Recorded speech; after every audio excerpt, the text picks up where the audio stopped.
कैसे हैं दोस्तों, उम्मीद है खैरियत से होंगे। एक बार फिर मेरे चैनल शायद.com पर आप सभी को वेलकम करती हूँ। आज मैं आप लोगों के लिए मखाने की खीर की रेसिपी लाई हूँ। इसके इंग्रेडिएंट्स मैं आपको बताया चलो। ये मैंने 1 लीटर फुल क्रीम मिल्क रखा हुआ है और ये मैंने 1 कप मखानों को देसी घी में फ्राई करके और टुकड़ों में काट करके रखा है। शक्कर अपने टेस्ट के अकॉर्डिंग लीजिएगा। ये कुछ ड्राई फ्रूट्स मैंने रखे हैं, काजू बादाम पिस्ता वगैरह। इनको पिस्ता काजू बादाम को मैंने काट करके रखा हुआ है। थोड़ी सी मैंने हरी इलायची का पाउडर रखा हुआ है। शुरू करें कल बता दूं, मेरा फूड ब्लॉग भी शायद.com के नाम से, वहाँ पर विजिट करें, वहाँ की रेसिपी ट्राई करें। सब्सक्राइब करें मेरे फूड ब्लॉग को भी, इसका लिंक डिस्क्रिप्शन दिया हुआ है। इसके अलावा आप लोग मुझे इंस्टाग्राम पर शायद के नाम से फॉलो कर सकते हैं। चलिए फिर शुरू करते हैं।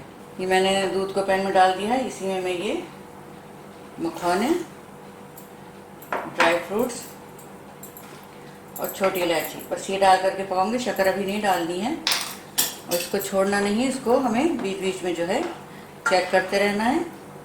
अभी जब ठीक हो जाएगा तब मैं आपको दिखाती हूँ आगे। ये देखिए काफ़ी ठीक हो गया है। मखाने वगैरह जितने मैंने इसमें डाले थे, अब बस ये शक्कर डाल के थोड़ा और पका लेना है। थोड़ा और गाढ़ा हो जाएगा तो मैं फिर आपको लौंग में निकाल के दिखाती हूँ। तो ये देखिए मखाने की बनकर बिल्कुल तैयार है। मुझे जरूर बताइएगा रेसिपी आप लोगों को कैसी लगी। आप लोगों के लाइक्स और कमेंट्स का मुझे इंतजार रहेगा। शेयर करें मेरी रेसिपी को, सब्सक्राइब करना बिल्कुल भी ना भूलें। मिलती हूँ जल्दी नई रेसिपी के साथ, तब तक अपना ख्याल रखें।